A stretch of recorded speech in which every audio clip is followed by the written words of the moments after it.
ఈరోజు మనం green spider గురించి తెలుసుకోబోతున్నాం. అసలు ఏంది జనరల్గా స్పైడర్ అనేది ఎట్లా ఉంటుందో మనకు తెలుసు.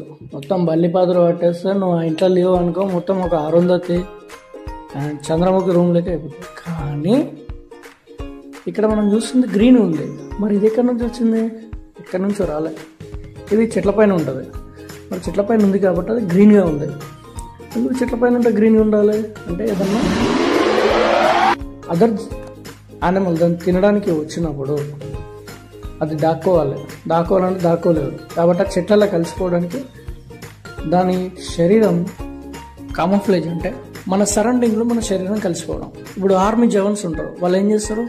దానికి తగ్గట్టుగా అంటే అక్కడ తిరిగే దానికి తగ్గట్టుగా వాళ్ళ డ్రెస్ ఉంటుంది. ఇప్పుడు ఉసరవెల్లి ఉంటుంది.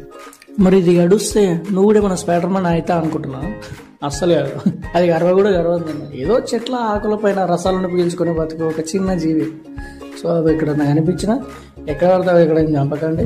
అవి మనకు హార్మ్ఫుల్ ఏం కావు.